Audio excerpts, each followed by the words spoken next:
Hey guys, welcome back to the channel. Just want to quickly say thank you to all of the people who have been, uh, well, I guess the 6 people who have subscribed and left comments. I really appreciate it. It means a lot. Hopefully I've responded to all of them.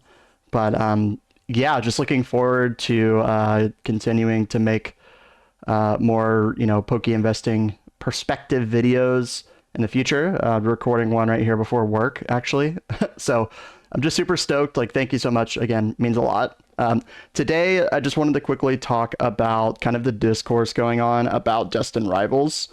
I've seen a lot of people kind of have very polarizing opinions as to when to invest on this set. Some people are saying do not buy under any circumstance over MSRP. And honestly, I totally respect that. I'm seeing other people say, like, wait until it releases and, if the price drops, then maybe consider buying one. And, if you have MSRP deals in the future, maybe pick up a few more if you can. In this hobby, nothing is guaranteed. We really don't know what's going to happen.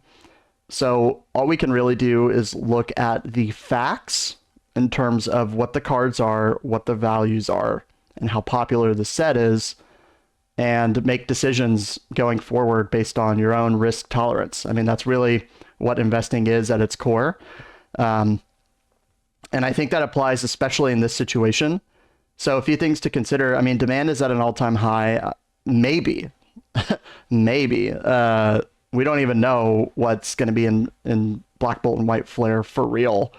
We know that there's going to be a bunch of SIRs and IRs, but the 30th anniversary hasn't even hit yet. So, a lot of people are predicting, demand to drop during the first mega set. Maybe that's true. I think people kind of get wrapped up in demand in the future when, ultimately nobody can predict what's going to happen. But what we do know is that booster boxes go up over time. And if we zoom out a little bit to our, safer 2, 3 to 5 year time horizon, if you bought a booster box in that time frame, you're probably doing all right, or you're doing better than the S&P 500, which is really why so many people are attracted to this hobby. And how that ties into Destined Rivals is, I think we just have to take a step back and look at what is in this set, compare it to the rest of the era. Guys, this is the best set of the era. That's not a special set. I think Prismatic is maybe a notch above, maybe 151. But mainline booster box sets, don't let anybody tell you that Surging Sparks or Twilight Masquerade or Paradox Rift, which honestly all three are fine, are better than this set. Dude, this set is stacked. This is just the SIRs. We didn't even know that what was it, the Mastabiff or whatever, Nita King, Yan Mega, like, we're in this for a while to round out the Ho-Oh, Ethan's Ho-Oh, the Mewtwo, Cynthia's Garchomp, the Moltres, and I actually like this Crobat quite a bit. Dude, these SIRs are sick. They're going to be super desirable. They're already selling for a ridiculous amount pre-sale. Keep in mind, these prices will drop drastically post-release, I promise. But I calculated on a standard calculator just the rough values of the pre-release SIRs, and right now it's about $2,200. $2,200. We don't have many mainline sets that have this type of heat and demand and quality, coming like into this type of hype. Now I expect this number to drop. This is not including IRs or the rest of the set. I mean, the set will probably be north of $3,000 on release. I mean, the value of all the cards. I expect it to hold over 2,000 for the foreseeable future, if not the rest of its, print cycle. Who knows? I mean, look, I when we think about strategies for this box, like, we do not want to miss out on owning some Destined Rivals And if you take a look at a box like, you know, Fusion Strike, you know, one of the better sets of Sword and Shield, if you bought it for 265, it's currently worth like 800.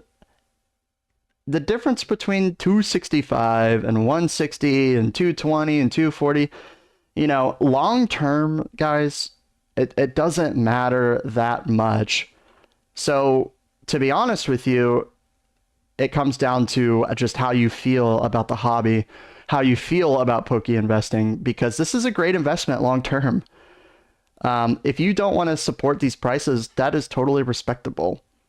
I'm not going to be buying a box at 260. I think the right strategy is to wait until, you know, the set actually comes out on like May 30th or whatever. I do believe that these prices will drop. There's currently Football Pete, I think is his name, has them listed at 250 or 244.88. They are selling rather quickly, which is kind of interesting. I do expect this price to drop a bit on release. People are targeting 230, 220, etc. We've seen Journey Together drop to 200 a box. But to be honest, the Pokemon company hasn't been printing booster boxes in the same way that they're printing other products like a booster bundle. It's a lot harder to get booster boxes, and those first waves especially. And then long term, they don't print them as much. Surging Sparks is a good example of this. It's been out, you know, how, like 7-8 months now or something. You had some chances recently to get Surging on Amazon and Target, which I know a lot of people did, but it really didn't affect the price that much. I think it dropped like 20 or 30 bucks. You know, there's still a ton of demand for this set. And if there's a ton of demand for this set, tell me why there's not going to be a ton of demand for Destined Rivals, a set that was probably, I would say, the most hyped set of this year. And that's probably not going to change. People are dying to open it. Yeah, 235 plus shipping, 229 shipped, 239, 259, and they're still selling like crazy. And this is one of the better mainline sets, maybe the best mainline set so far that we've gotten in the era. Potentially, we'll see how they evolve and all that. But my point being, like, you know, these prices are obviously going to drop significantly. I would estimate 30 to 50%, but maybe not. People like these cards. I mean, this card's dropping and this card's dropping for sure. But Ethan's Ho-Oh, Cynthia's Garchomp, I don't think pull rates are going to be that great on this set. There's a lot of cards, it seems like. And the IRs are really desirable too. Like, these are going to hold a lot of value. The Kangaskhan, the Meowth, Eradicate. You know, you got the Misty cards and the Ethan's Typhlosion, which is really sick. This Houndoom card, which is really, really dope. Like, this is a really strong IR set. And when we see sets with strong IRs and strong SIRs, the set is going to perform really well. So my personal strategy, again, this is just what I feel comfortable doing, is I'm going to buy a box because I have none right now. I have none at NSRP. I was not able to get a booster box. I was able to get an ETB, a PC ETB, a bundle, and then like maybe 5 3-pack blisters over the past like 5 months, bro. It's been ridiculous. But yeah, my personal strategy is to buy a box once they drop a little bit, which I assume they will. There's no guarantee that they will. So maybe there's some risk there, but I'm targeting 220, 230, somewhere in that range. I don't really care. I just want a box because I don't want to be left behind. Now, I'm not trying to create FOMO, but you just have to look at how good the set is to understand the value and the future value of it. You know, this is a set that is going to perform, and I will be waiting on the sidelines too to hopefully try to get at MSRP. So I think that's that strategy is more than fine too.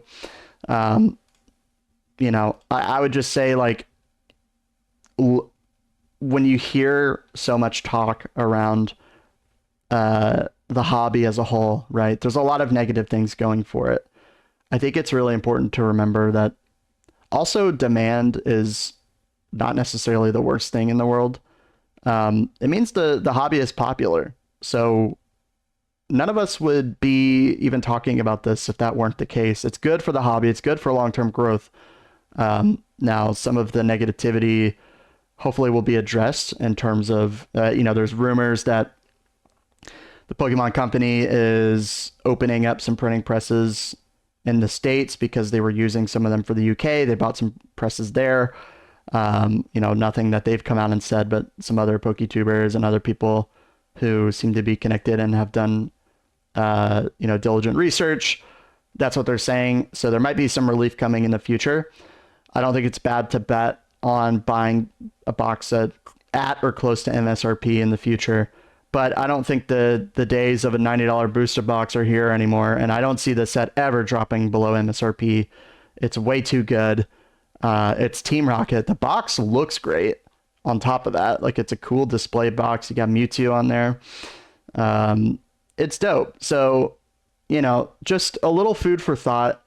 Be careful, but also be confident in the good sets of every single era, because the good sets always rise to the top. We're going to see that with Surging eventually. We're already seeing that with Paldea Evolved, which, guys, I mean, this set, in my opinion, just blows every other mainline set out of the water. This Moltres card is my personal favorite. Yeah, like, don't get caught up too much in all the discourse. Just, consider your own personal strategy if it makes sense. Obviously, if you have disposable income, consider your investment strategies long term before making a purchase in Pokemon, because me personally, it only makes up a relatively small portion of my total portfolio. Most of my money is in the S&P. I have a big eBay store, so things are a little bit easy for me in terms of, offloading product. I sell on Facebook. Just do what's comfortable for you, and long term, you're going to be all right. It's not that deep. People get really worked up. Just buy what you like. And that's really all I have to say. Again, thank you all to those who have subscribed to the channel thus far and left a comment and a like. If you want to consider subscribing, if you haven't already, feel free. I'll be posting more videos like this in the future. I'll be doing some more kind of data-driven videos. I have some ideas to talk about. If I had $1,000, maybe $5,000, what would I buy right now? I'm always looking, ways to find value in the market based on where demand is. And if you've been in the hobby long enough, you know that there are people who set trends. There's value you can see in how well the cards are. And to me, even though at these prices, it's perhaps more risky long term, guys, this set is going to do well. So that's just my thought on the matter. Those are my thoughts on the matter. And again, if you want to subscribe, I'd appreciate it. Thank you very much. Y'all have a lovely rest of your week. I'll be posting more throughout Memorial Day. So yeah, we'll see what happens. Later.